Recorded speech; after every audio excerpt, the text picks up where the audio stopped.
ஓம் முருகா போற்றி. ஓம் சரவண பவ. என் அன்பு குழந்தையே, உன்னுடைய வாழ்வில் ஒரு அதிசயம் நடக்கப் போகின்றது. 2 மாதத்திற்கு பிறகு உன் வாழ்க்கை அடியோடு மாறப்போகிறது. பாய்ந்து வரும் யோகத்திற்கு மிக அதிக சக்தி உண்டு. அதை நீ ஆள்வதற்கு தயாராக இரு. நீ இதை பார்த்ததை விட பல மடங்கு நன்மை உனக்கு அதில் கிடைக்கப் போகின்றது.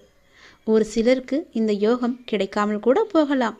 ஆனால் இன்று அது உனக்கு கிடைத்திருக்கிறது. அது கிடைக்காமல் போன அவர்களுக்கும் இன்னும் நேரம் வரவில்லை என்று அர்த்தம். ஆனால் அவர்களுக்கும் ஒரு நாள் நிச்சயமாக இந்த யோகம் வரும். இப்போது அந்த யோகம் உனக்கு கிடைத்திருக்கிறது. நிம்மதியாகவே நீ இருக்கப் போகின்றாய். நல்லது உன் வாழ்வில் நடக்கப் போகின்றது. உன் அப்பன் நான் சொல்கிறேன். நீ இழந்தது எதுவென்று எனக்கு தெரியும். அது உனக்கு எவ்வளவு முக்கியம் என்றும் எனக்கு தெரியும். அது எவ்வளவு பெரியது என்றும் எனக்கும் தெரியும். நீ கவலைப்படாதே. இனி இழப்பதற்கு ஒன்றும் இல்லை என்று வரும்போது நீ புரிந்து கொள். இனி பெறுவதற்கு நிறையவே இருக்கிறது என்று. இதுவரை நீ இழந்தாய். இனிதான் அனைத்தையும் நீ பெறப்போகின்றாய். அதன் ஆரம்பமாகத்தான் என்னுடைய அன்பை நீ இன்று பெற்றுவிட்டாய். இனி எல்லாமே நீ பெறப்போகின்றாய்.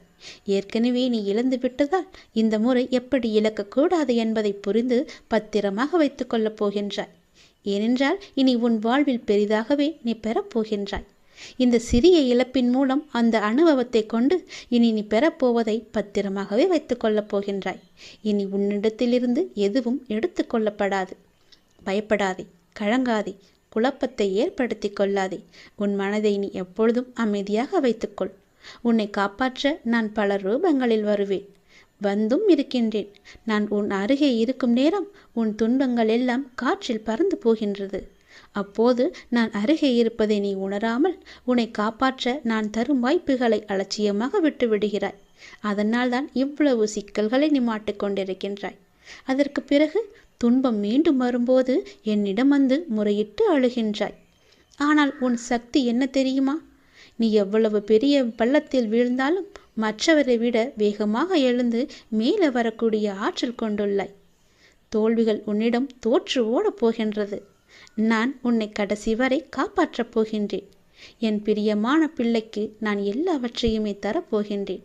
என் பிள்ளையை காப்பாற்றுவது உன் அப்பாவின் வேலை அல்லவா? நான் காப்பாற்றுகிறேன். நீ பயப்படாதே. எதை பற்றியும் நீ சிந்திக்காதே. பல நேரங்களில் பல ரூபங்களில் நான் உனக்கு ஆறுதலாக வந்து பேசுவது அவ்வப்பொழுது உன் கண்ணீர் துடைக்க மட்டுமல்ல, நான் உன்னோடு இருக்கிறேன் என்ற உண்மையை உனக்கு உணர வைக்கத்தான். மனம் தளர்ந்து போகாமல் வாழ்வின் அடுத்த கட்டம் என்னவென்று பார்த்து அதை நீங்கி பயணிக்க செய். அடுத்த கட்டத்திற்கு நீ சென்று விடு. அதை நான் நகர்த்தி காமிக்கின்றேன். அதை புரிந்து வாழ்வின் அடுத்த கட்டத்திற்கு என்ன எல்லாம் செய்ய வேண்டுமோ அந்த சிந்தனையில் நீ ஈடுபடுத்திக் கொள் உன்னை. அங்கேயே இருந்து கண்ணீர் சிந்தாதே. போனது எல்லாம் போகட்டும். போனது திரும்பி வரவா போகிறது? அதை பல வடிவங்களில் நான் உனக்கு திருப்பி தருகிறேன். வேறொரு ரூபத்தில் அது உன்னை வந்து சேரும்படி நான் அமைத்து காமிக்கின்றேன். நீ முயன்று பார். உன்னால் முடியும். நிச்சயம் உன்னால் மட்டுமே முடியும். உனக்கு நான் துணை இருப்பேன். மிக முக்கியமான விஷயத்தை நான் உன்னிடம் பேச வேண்டும். சிறிது நேரம் ஒதுக்கி என்னை பார்க்கவா. தயவு செய்து என்னை வந்து பார்த்துவிட்டு போ. நீ ஒரே ஒரு முறை திருச்செந்தூர் வர வேண்டும். திருச்செந்தூர் வந்து என்னை தரிசிக்க வேண்டும். நான் உன்னிடம் வந்து பேச வேண்டும். எனக்கு சிறிது நேரம் ஒதுக்கி என்னை பார்த்துவிட்டு போ. உன்னுடைய நல்ல மனதுக்கு ஒரு நல்ல விஷயம் கண்டிப்பாக நடக்கப் போகின்றது. நீ என் மேல் கொண்ட பக்திக்கும் நம்பிக்கைக்கும் பலனாக உன்னுடைய வாழ்வில் ஒரு நல்ல விஷயம் நடக்கப் போகிறது. கடந்த மாதத்தில் பின்தங்கி இருந்த உன்னுடைய வாழ்க்கை இப்போது முன்னேற்றம் பெறப் போகிறது. உன்னுடைய காத்திருப்புக்கு கைமேல் பலன் கிடைக்கப் போகிறது. இன்றிலிருந்து ஒரு மாதத்திற்குள் நல்ல மகிழ்ச்சியான நிகழ்வுகள் உன் வாழ்வில் நிகழப்போகிறது. நேர்மறை எண்ணத்தோடு உன்னுடைய வாழ்வை நடத்து. நடக்க வேண்டிய நிகழ்வுகள் தானாக நிகழும். உன்னுடைய தடைகள் எல்லாம் மகளும். பல வழிகள் உனக்கு பிறக்கும். நான் உன்னை சந்திக்க விரும்புகின்றேன். உன்னிடம் மனம் விட்டு பேச விரும்புகின்றேன். ஒவ்வொரு முறையும் நான் உன்னிடம் வருகின்றேன். நீதான் என்னை கண்டு கொள்ளாமல் அலட்சியம் செய்கிறாய். ஆனால் இந்த முறை நீ என்னிடம் வர வேண்டுமென்று நான் விரும்புகிறேன். தயவு செய்து நீ என்னை வந்து பார்த்துவிட்டு போ. என்னை சந்திக்க சிறிது நேரம் ஒதுக்கு.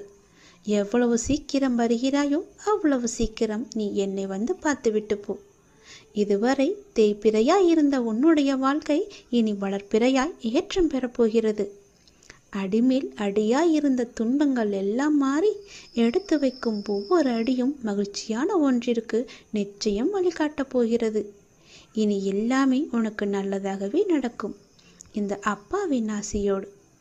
ஏன் வாழ்கிறோம், இந்த வாழ்க்கையே வேண்டாம் என்று எதிர்மறை எண்ணங்களோடு நீ முடிவெடுக்காதே. இந்த வாழ்க்கை என்ற புத்தகத்தில் பல சுவாரஸ்யமான பக்கங்கள் அதன் பின்னால் இருக்கின்றன. நீ இன்னும் அந்த பக்கத்தை திருப்பி பார்க்கவே இல்லை. கொஞ்சம் பொறு, பல மகிழ்ச்சியான தருணங்கள் அதில் இருக்கின்றன. அதை மட்டும் பார். அந்த மகிழ்ச்சியான தருணங்கள் உனக்காக காத்திருக்கும் போது நீ அதற்காக காத்திருக்க வேண்டாமா? கொஞ்சம் பொறுமை கொள். உனக்கு பின்னால் நடக்க இருப்பது எல்லாமே நன்மையாக இருக்கும். இப்போது நடக்கும் விஷயத்தை வைத்து உன்னை நீயே வெறுத்து கொள்ளாதே. உனக்கு எதை எப்போது எங்கு தர வேண்டுமோ அதை அப்போது நானே உன்னிடம் கொண்டு வந்து சேர்ப்பேன். உனக்கு கிடைக்காமல் போன ஒன்றுக்காக நீ வருத்தப்பட்டு கொண்டிருக்கின்றாய் அல்லவா? கவலையே படாதே. உன்னுடைய அப்பா நான் இருக்கும்போது அது நிச்சயம் உன் கையில் விரைவில் கொண்டு வந்து சேர்ப்பது என்னுடைய கடமை அல்லவா? நான் நிறைவேற்றி தருகிறேன். எல்லாம் அல்ல இறைவன் எனக்கு தெரியாததா உனக்கு தெரிய போகிறது? நீ எதிர்பார்த்த ஒன்று உன் கையில் கிடைக்கும். சந்தோஷமாக இரு. மகிழ்ச்சியான தருணங்கள் அதில் நிறையவே இருக்கும். அனுபவி சந்தோஷமாக. உன்னுடைய நேரத்தை நான் நல்ல நேரமாக மாற்றி காமிக்கின்றேன். ஓ சரவண பவ என்ற மந்திரத்தை நீ ஜபித்து கொண்டே இரு. நான் சொன்னது போலவே ஒரே ஒரு முறையாவது திருச்செந்தூர் வா. அதற்கான ஏற்பாடுகளையெல்லாம் நீ செய்யத் தொடங்கு. நானே அதுக்கு சாதகமான பதிலை நான் உனக்கு எல்லோரிடமும் வாங்கி தருகிறேன். ஒரே ஒரு முறை நீ வந்துவிட்டு போ. உன்னிடம் மிக முக்கியமான விஷயங்களை பேச வேண்டும். எனக்காக சிறிது நேரம் ஒதுக்க மாட்டாயா? கண்டிப்பாக ஒதுப்பி நீ வருவாய் என்று எனக்கு நம்பிக்கை இருக்கிறது. வா, நான் உனக்காக காத்திருக்கிறேன். உன்னுடைய முருகன் உனக்காக காத்திருக்கிறேன். ஓம் சரவணபவ, ஓம் சரவணபவ, ஓம் சரவணபவ என்ற மந்திரம் உனக்குள்ளே எப்போதும் இருக்கட்டும். நல்ல நேரத்தை நான் உங்களுக்காக உருவாக்கி கொண்டிருக்கிறேன். நான் உங்களை நிச்சயமாகவே பாதுகாப்பேன் என்ற நம்பிக்கை உனக்குள்ளே வேண்டும். உங்கள் மீதுதான் என்னுடைய அன்பையும் அக்கறையையும் நான் செலுத்தி கொண்டிருக்கிறேன். உங்கள் அனைவரையுமே என்னுடைய குழந்தைகளாக நான் பார்த்து கொண்டிருக்கிறேன். என் குழந்தைகளை நான் நேசிக்கிறேன். என் அனுமதி இல்லாமல் எதுவுமே நடக்காது. எதுவும் எவரும் எதையுமே உனக்கு செய்யவும் முடியாது. அதனால் நீ கவலையற்று இருக்காதே. எதற்குமே கவலையும் படாதே. உன் பாரத்தை சுமக்க எனது துவாரகாவில் நான் காத்து கொண்டிருக்கிறேன். அதனால் நீ கலங்கக்கூடாது. வாழ்க்கையில் துணிந்து போராடி கொண்டே இருக்க வேண்டும். நீ எந்த சூழ்நிலைகளையும் யாரையும் வெறுத்து ஒதுக்க நினைக்காதே. கடும் சொற்களால் நீ பேச நினைக்காதே. உனது பாரத்தை முழுவதுமாகவே என் மீது நம்பிக்கை வைத்து நீ செலுத்திப்பாரேன். நான் தயாராக இருக்கும்போது நீ எதற்காக கவலைப்படுகிறாய்? உன்னுடைய பாரத்தை நான் ஏற்க தயாராக இருக்கும்போது நீ ஏன் கவலைப்பட்டு கொண்டிருக்கிறாய்? நீ படும் வேதனையிலுமிருந்து நான் உன்னை நிச்சயமாகவே விடுவிப்பேன் என்ற நம்பிக்கை உனக்குள் எப்போது வருகிறதோ அந்த நொடி முதலே உன்னுடைய கவலைகள் எல்லாமே தீர்ந்துவிடும் என் குழந்தையே. உனக்கு ஏற்பட்ட பல கஷ்டங்கள் இருக்கிறது, கடன் தொல்லைகள் இருக்கிறது. இவைகளிலிருந்து நான் உன்னை விடுவிக்க நினைக்கிறேன். ஆனால் நீ என்னை நம்ப மறுக்கிறாய்.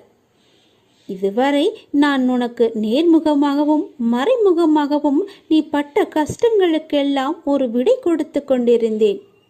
நீ எப்போது என் மீது அவன் நம்பிக்கையை வைத்தாயோ அப்போது முதலே என்னுடைய செயலெல்லாம் உன் கண்ணுக்கு தெரியாமல் போய்விட்டது.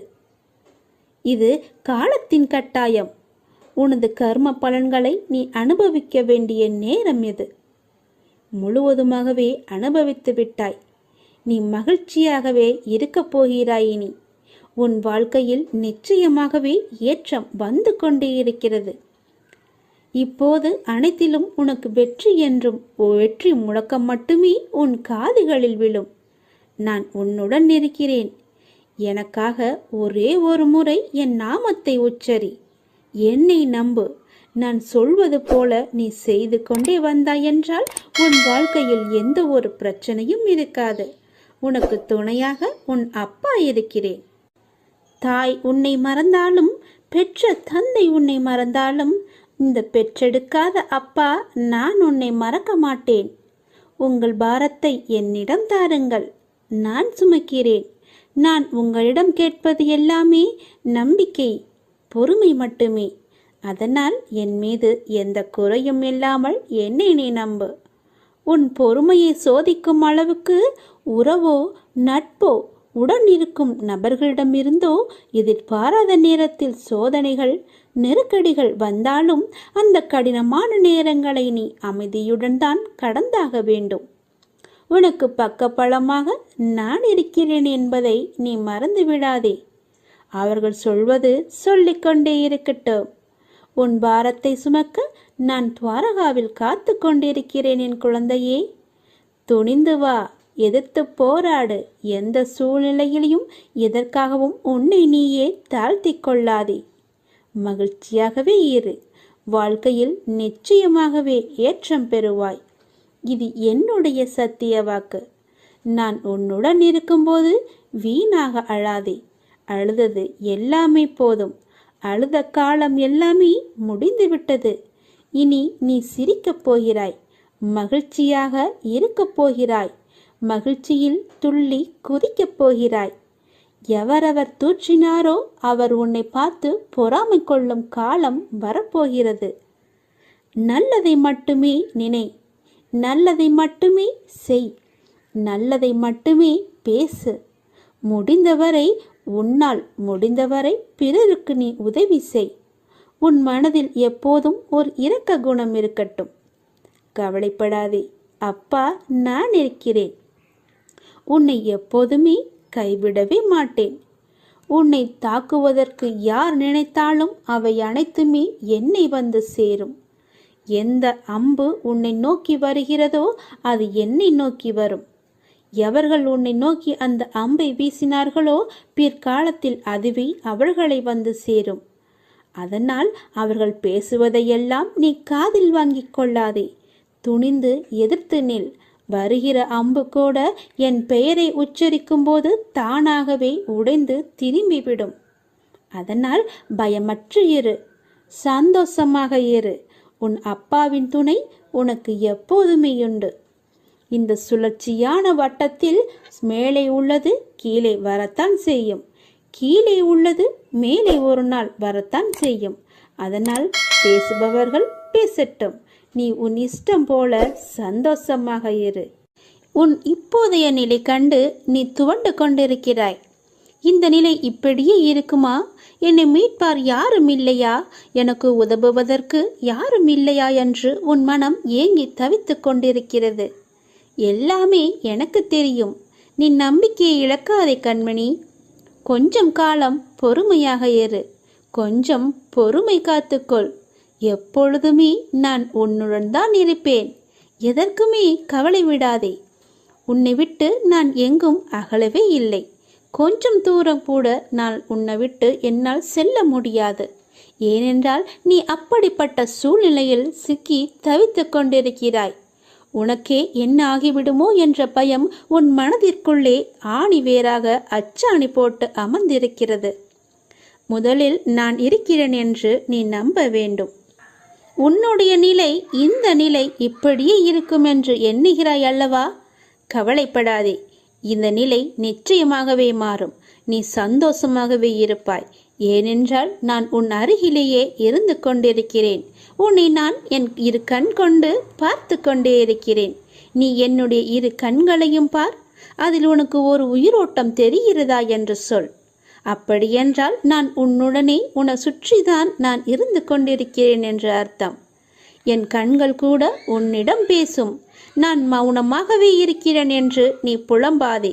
உனக்கு வேண்டியது எல்லாமே நான் செய்து கொண்டு தான் இருக்கிறேன்.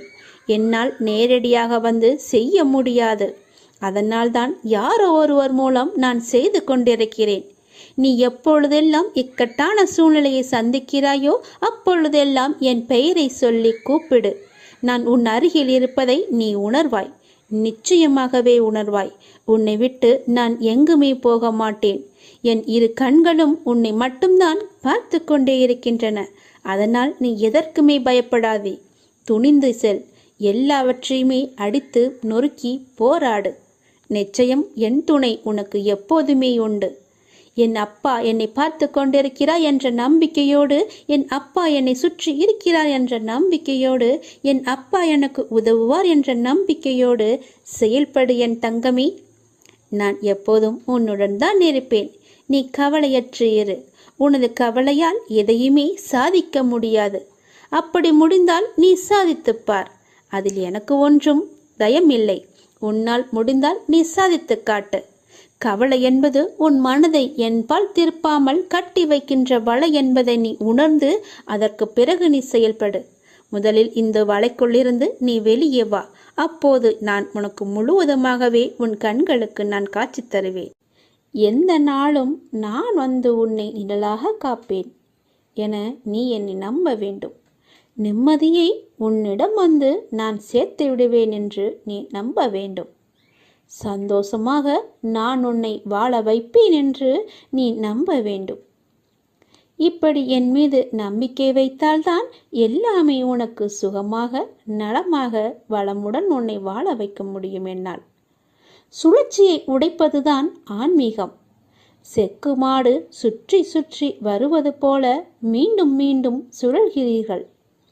குழந்தையாக இருக்கும்போது விளையாட்டு, இளமையில் வேறு நாட்டம், 40 வயதை தாண்டினால் குழப்பமான மனநிலை, 60 வயதில் என்ன நடக்கிறது எனக்கு, எதற்காக இந்த வாழ்க்கை என்ற கேள்வி.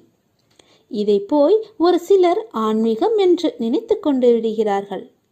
அப்படியல்ல, இது வெறும் சுழற்சிதான். இப்படித்தான் உங்கள் மூதாதையர்களின் அதே பழைய சக்கரம் உங்கள் மூலமாக இப்போது சுழன்று கொண்டிருக்கிறது. ஆன்மீகம் என்றால் உங்கள் தாத்தாவும் அப்பாவும் அம்மாவும் உங்கள் மூலமாக ஜீவிப்பதற்கு அனுமதிக்காமல் உங்களது வாழ்க்கையை ஒரு புத்தம் புது உயிராக, ஒரு புதிய சாத்தியமாக நீங்களாகவே உருவாக்கிக் கொள்வதுதான். இதுதான் ஆன்மீகம். இந்த சுழற்சியை உடைப்பதுதான் ஆன்மீகம். கர்மா என்றால் தலைவிதி என்று அர்த்தமில்லை. அப்படி சொல்லியாக்கிவிட்டார்கள். உங்கள் தலைவிதியும் கூட உங்களுடைய செயல்தான். இதை உணர்ந்தால் இப்போது கர்மா என்பது உங்களை சிக்க வைக்கும் ஒன்று கிடையாது என்பது உங்களுக்கே தெரிய வரும். உங்களை விடுவிக்கும் ஒன்றாக அது மாறிவிடும். நிச்சயமாக இதை நீங்கள் உணர்ந்திட வேண்டும். நல்ல கர்மா எது, கெட்ட கர்மா எது, ஒவ்வொரு செயலுக்கும் ஒரு பின்விளைவு உண்டு என்பதை நீங்கள் தெரிந்து கொள்ள வேண்டும். உங்கள் செயலுக்கான விளைவு எப்படி இருந்தாலும் அதை நீங்கள் சந்தோஷமாக ஏற்றுக்கொள்ள தயாரானால் அது நல்லதா கெட்டதா என்ற கேள்வியே வராது. கர்ம வினைகள் பற்றிய கவலையே இருக்காது. மற்றபடி பாவம் புண்ணியம் என்பதெல்லாம் சொர்க்கம் பற்றி பேசுபவர்கள் பயன்படுத்தும் வார்த்தைகள். இயற்கை என்பது கொடூரமானதும் இல்லை, கருணையானதும் இல்லை. நல்லது கெட்டது என்பதெல்லாம் மனிதரின் பார்வையில் உள்ள கோணம்தான். மனிதன் அதை எப்படி பார்க்கிறான் என்பதை பொறுத்துதான் நல்லதும் இருக்கிறது, தீயதும் இருக்கிறது. நாம் நடந்து கொள்ளும் விதத்திலும் இது இருக்கிறது. அதனால் நாம் செய்யும் செயல்தான் நம்மை சுற்றி வரும் என்பதை நீங்கள் மறந்து விடாது. வாழ்க்கை நெருக்கடி நிறைந்ததாகவும் இருப்பதை பார்த்து நான் சஞ்சலப்படுகிறேன். என் மனம் சஞ்சலப்பட்டு கொண்டிருக்கிறது. யார் இந்த இக்கட்டான நேரத்தில் உதவுவார் என்று எல்லா இடத்திலும் உனது கையை விரித்து நீ கலக்கம் கொண்டிருக்கிறாய்.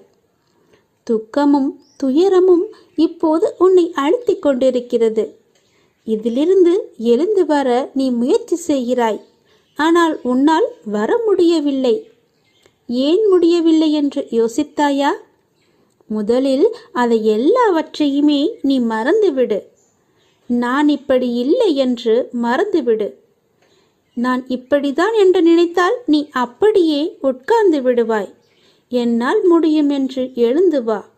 முதலில் உன் முகத்தில் சிரிப்பை கொண்டு வா. அந்த சிரிப்பு இல்லாததுதான் இதற்கு எல்லாமே காரணம். எதையோ மனதில் போட்டுக்கொண்டு அழுது புலம்பி தவித்து கொண்டிருக்கிறாய். யாரிடம் போய் சொல்வது, யாரிடம் சொன்னால் எனக்கு தீர்வு கிடைக்கும் என்று அழுது கொண்டிருக்கிறாய். தங்கமி, முதலில் அதிலிருந்து வெளியே வந்துவிடு. உன் முகத்தை எப்பொழுதும் புத்துணர்ச்சியுடன் வைத்துக்கொள். உனக்கு ஒன்றுமே இல்லாதது போல, அதாவது எனக்கு எந்த துன்பமும் இல்லை, துயரமும் இல்லை, எந்த ஒரு பிரச்சனையும் இல்லை என்பது போல எப்பொழுதுமே உன் மனதை நீ புத்துணர்ச்சியோடு வைத்துக்கொள். உன் மனம் புத்துணர்ச்சியாக இருந்தால் உன் முகமும் புத்துணர்ச்சியாக கலையாக இருக்கும். அது இல்லாததுதான் இப்போதைய காரணம். உன் முகத்தை நீ நேரடியாக சென்று கண்ணாடியில் பார், எப்படி இருக்கிறது என்று, எவ்வளவு சோர்வாக எவ்வளவு கவலையாக இருக்கிறது என்று. எல்லாவற்றையுமே மறந்துவிடு. எனக்கு தான் என் அப்பன் இருக்கிறானே என்று தைரியமாக எல்லாவற்றையுமே மறந்து முதல் அடியை எடுத்து வை. உன் மனதை மகிழ்ச்சியாக வைத்துக்கொள். என்னை நம்பி என் ஆலயத்திற்கு நீ வா. நீ வளமுடன் வாழ்வாய், எந்த குறையும் இல்லாமல் வாழ்வாய். உன் வாழ்க்கையில் எந்த ஒரு கஷ்டமும் இருக்காது, எந்த துன்பமும் இருக்காது, எந்த துயரமும் இருக்காது. முதலில் நான் சொல்வது போல செய். உன் வாழ்க்கை எப்படி இருக்கிறது என்று பார். உன்னை தேடி அவர்கள் விலகி சென்றவர்களெல்லாம் தானாக வருவார்கள். உன் மனதையும் உன்னையும் நீ புத்துணர்ச்சியோடு வைத்துக்கொண்டு உன் முகத்தில் புன்னகையை வைத்து பாரேன், எப்படி தேன் போல ஓடி வருகிறார்கள் என்று. என் துணை உனக்கு எப்போதுமே இருக்கும். சில நேரம் என் குழந்தையின் நலனுக்காக நான் வழிகளுடன் நடக்க வைத்து கொண்டிருக்கிறேன், நடந்து கொண்டும் இருக்கிறேன். இதுவே தீர்மான சூழலாக அமைகிறது. ஆனால் அது நீண்ட நாள் தொடரும் அளவிற்கு நான் உன் சாய்தேவா அதை விட மாட்டேன். உன் துயரங்களை நானே போக்குகிறேன். அதுவரை எதற்காகவும் அஞ்சாதே. உன்னோடும் உன் குடும்பத்தோடும் தான் நான் இருக்கிறேனே. இவ்வுலகில் இன்பமும் துன்பமும் நிலையற்றவை. இன்று இருப்பது நாளை மாறிப்போகும். எனவே மனம் கலங்காதே.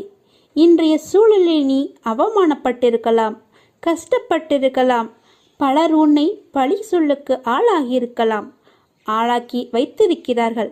அவற்றையெல்லாமே நீ கண்டு கொள்ளாதே. எதையுமே தீர்க்கமாக முடிவு செய்து விடாதே. இதுதான் என்னுடைய வாழ்க்கை என்று தீர்மானம் எடுத்துக்கொள்ளாதே.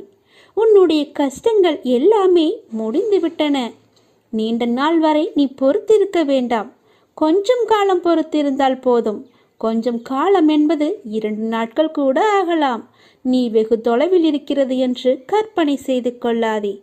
உன்னுடைய வெகு நாட்களாக இருந்த துன்பங்கள், துயரங்கள் எல்லாமே முடிந்துவிட்டது என் தங்கமே. உன் அப்பாவின் சொல்படி நடந்து கொள். நீ எதற்காகவும் யாருடைய பேச்சையும் நீ காது கொடுத்து கேட்காதே. அவர்கள் பேசுபவர்கள் பேசிக்கொண்டு தான் இருப்பார்கள், தூற்றுவர்கள் தூற்றிக்கொண்டு தான் இருப்பார்கள். நீ உனக்கு உண்மையாக இரு. உன்னை சுற்றியுள்ளவர்களுக்கு நீ உண்மையாக இரு. அடுத்தவர் பழி சொல்லுக்கு ஆளாகும்படி நீ செய்து விடாதே. உன்மேல் ஒரு பழி விழுந்தால் அதை துடைப்பது கடினம். நீ தவறு செய்யாவிட்டாலும் அதற்காக வரும் பழி சொல்லை நீ ஏற்றுக்கொள்ளக்கூடாது.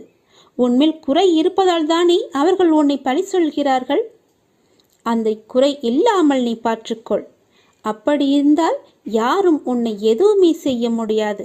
இனியாவது நீ நன்றாக இருக்க பழகிக்கொள். உன்னை சுற்றி உனக்காகத்தான் உன்னை சுற்றியுள்ளவர்கள் இருக்கிறார்கள். உன்னை கட்டினவர், உன்னை பெற்றவர், உனக்காக பிறந்தவர்கள், உன்னுடன் பிறந்தவர்கள் என்று எல்லோருமே உனக்காகத்தான் இருக்கிறார்கள். அவர்களை எல்லாவற்றையுமே நீ மறந்து விட்டாய். அவர்களை மறந்து உன்னுடைய இன்பத்திற்காக, உன்னுடைய நன்மைக்காக நீ அவர்களை சுயநலத்திற்காக பயன்படுத்தி கொண்டாய். அந்த சுயநலம் வேண்டாம் என் தங்கமே. இப்போதே அவர்களை விட்டுவிடு. உன் வாழ்க்கை பறிபோகக்கூட போகலாம். அதனால் தான் சொல்கிறேன், தேவையில்லாமல் மனதை சஞ்சலப்படுத்தாதே என்று. நான் இருக்கிறேன். வாழ்க்கை எந்த திசையில் செல்ல வேண்டும் என்பதை சரியாக தீர்மானித்து விட்டால் அந்த வானத்தையும் கூட எளிதாக எட்டிவிடலாம். அதை யாராலும் தடுக்கவும் முடியாது. ஆகையால் குறிக்கோள் என்ன என்பதை நீங்கள் உணர வேண்டும். எப்படி அதை அடையலாம் என்று திட்டமிட வேண்டும். திட்டமிட்டு தீர்மானித்து என்னிடம் சொல்லிவிட்டு நீ செயல்படு. நிச்சயமாகவே அந்த வானத்தை கூட எளிதாக எட்டிவிடலாம். இது யாரும் அந்த இறைவன் நினைத்தால் கூட தடுக்க முடியாது. தனிமை கிடைப்பது உன்னை நீ தெரிந்து கொள்வதற்காகத்தான். அந்த தனிமையை கூட நீ தூங்கி கழித்து விடாதே. அதில் பலவிதமான அர்த்தங்கள் இருக்கிறது. தவறுகள் நடப்பது உன்னை நீ திரித்து கொள்வதற்காகத்தான். முயற்சிகள் எடுப்பது கூட உன்னை நீ முன்னேற்றிக் கொள்வதற்காகத்தான். எதிரிகள் கிடைப்பது கூட உன்னை நீ வளர்த்து கொள்வதற்காகத்தான். அதனால் எல்லாவற்றையுமே லேசாக நினைத்து விடாதே. எல்லாவற்றிற்குமே ஒரு காரண காரியங்கள் நிச்சயமாகவே இருக்கும். நான் சொல்வது போல செய். எல்லோரிடமும் நீ அன்பாக பழகு. அவர்களுக்கு நீ ஆறுதல் அளிக்கும் முறையில் பழகு. காலத்தோடு நீ இணைந்து பழகு.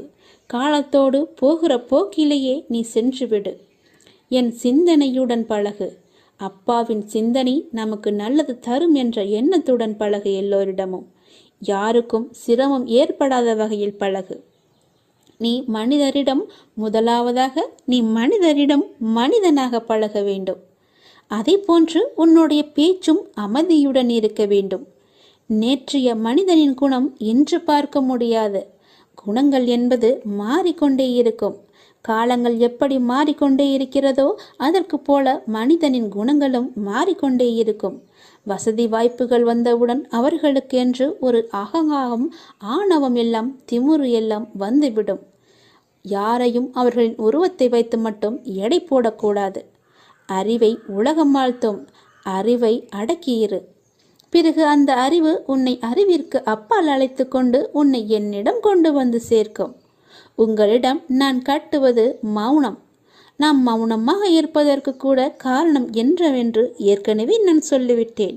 அதனால் நீங்கள் நினைக்கலாம், அப்பா என்னை கண்ணெடுத்து பார்க்கவில்லை என்று, நான் செவி கொடுத்து கேட்கவில்லை என்று. அந்த நினைவை நீங்கள் அறவே ஒழித்து விடுங்கள்.